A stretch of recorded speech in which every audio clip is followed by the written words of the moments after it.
Selamat pagi, Salam.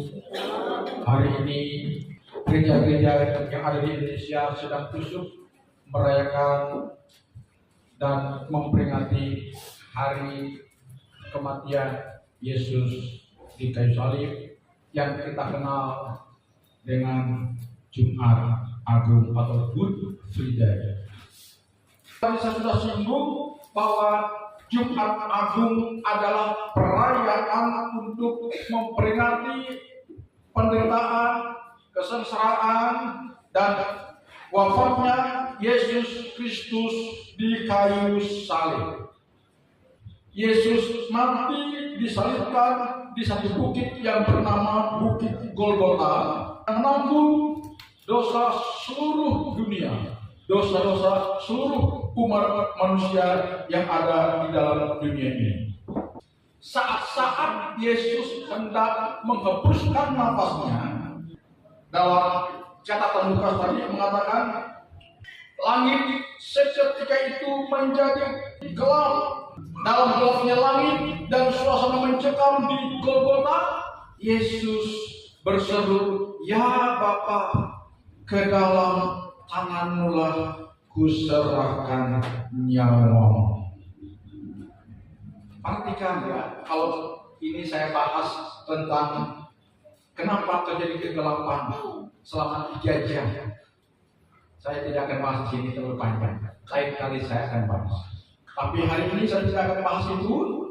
Kita lihat bahwa ketika Yesus menyerahkan nyawanya, ia tidak berteriak dengan sebuah erangan, kesakitan, atau sebuah kemarahan, kekecewaan, putus asa. Dia tidak berteriak demikian. Justru dia hanya bisa berkata, "Ya Bapa, ke dalam tangan-Mu lah kuserahkan nyawa." Dengan tenang dia menyerahkan segalanya kepada Bapa yang mengutus. Kepada kita yang hadir ibadah pagi ini, mungkin hari ini kita menghadapi rasa gelap dalam hidup kita. Mungkin hari-hari ini kita merasa mencekam dalam pikiran kita. Mungkin kita sedang menghadapi rasa ketidakpastian atau rasa ketakutan. Nah, perhatikan saat ini dalam perayaan Jumat Agung, mari kita belajar menyerahkan hidup kita sepenuhnya kepada Tuhan. Katakan amin. Karena tadi ketika Yesus diliputi oleh suasana kegelapan, Yesus hanya mengucapkan satu kata, "Ke dalam tangan-Mu lah kuserahkan nyawa." Artinya Bapak Ibu Saudara-saudara, ketika kita masih diberikan nafas hidup, diberikan kesempatan untuk menapaki dunia ini dari hari ke hari, esok dan seterusnya, bahkan sampai kita bisa mengakhiri tahun 2025 ini, ada banyak hal yang mungkin akan menghadang perjalanan hidup kita. Kadang-kadang kita diperhadapkan oleh situasi yang mungkin sangat tidak nyaman dan tidak sesuai dengan harapan kita. Lalu seolah di depan kita ada kabut yang paling hitam tebal menghadang kita, dan kita mengatakan bahwa hidup yang kita jalani ini sedang dalam ketidakpastian. Maka sudah barang tentu pasti kita akan diliputi oleh rasa kekhawatiran dan ketakutan. Tapi sekali lagi saya mengatakan kepada kita, mari kita belajar dari Tuhan Yesus Kristus saat dia menghadapi masa-masa yang kritis dalam hidupnya. Dia mampu berserah kepada Bapaknya. Ibadah hari ini Tuhan mengajar kita bahwa penghalang tidak mati karena penderitaan atau karena sakit. Ketika Yesus disalib, wah, musuh-musuhnya sangat bergembira, rasain kau. Dia pikir ketika Yesus disalib, udah pengharapan bagi orang-orang yang menaruh percaya kepada sudah sirna, saudara. Peristiwa kematian Yesus disalib tidak mensirnakan pengharapan kita yang percaya kepada Yesus.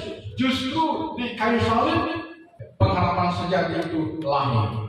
Disaliblah pengharapan hidup di mana kita mengalami anugerah Tuhan, kemurahan Tuhan, harapan bagi orang-orang yang sudah berusaha hanya dapat diperoleh kembali melalui peristiwa penyaliban. Katakan amin. Ketika hidup terasa terang, ketika doa tak kunjung terjawab, kita diajak untuk tetap percaya menyerahkan hidup kita ke dalam tangan Tuhan yang sempurna. Dan biarlah setiap hari kita percaya, kita berdoa kepada Allah, persembahkan seluruh keberadaan hidup kepada Allah, ku percayakan seluruh perjalanan hidup itu, karena aku percaya melalui peristiwa ini aku mendapatkan pengharapan sejati. Haleluya, haleluya, haleluya. Jika kita sudah memandang kepada Kristus yang salib, percaya anugerah Tuhan dicurahkan kepada kita. Kenapa? Karena tanpa pengorbanan Kristus, tanpa kucur darah Kristus di kayu salib, tidak ada pengampunan dosa, tidak ada anugerah Tuhan, tidak ada kemurahan Tuhan bagi kita. Jadi satu-satunya jalan untuk kita mendapatkan anugerah Tuhan adalah melalui penyaliban Yesus. Dan ketika kita percaya bahwa karya agung Tuhan di atas kayu salib dan kita berserah diri kepadanya, menjadikan Dia Tuhan, dan percaya bahwa kita akan diselamatkan melalui penyalibannya, maka di sanalah kita mendapatkan kehidupan yang sesungguhnya, yaitu kehidupan kekal. Katakan amin. Saya percaya kita yang hadir hari ini adalah orang yang telah diselamatkan karena kita telah beriman kepada Yesus Kristus. Pertahankan iman kita. Tuhan Yesus memberkati. Mari kita berdoa. Terima kasih. Saat kami menghadapi masa-masa mencekam dalam hidup kami, seperti yang telah dialami oleh Yesus di atas kayu salib, biarlah kami mampu untuk berserah diri kepada Sang Pemilik hidup kami yang bertanggung jawab akan keberlangsungan Tuhan, baik di keselamatan ini maupun sampai di alam keabadian. Kami percaya Tuhan kepada Tuhan, karena kami percaya dengan iman kami kepada pengorbanan Kristus di kayu salib, kami sudah Engkau bawa ke dalam sebuah rancangan yang mulia, yaitu kami akan ada dalam kebersamaan di kekekalan sampai selama-lamanya. Terima kasih.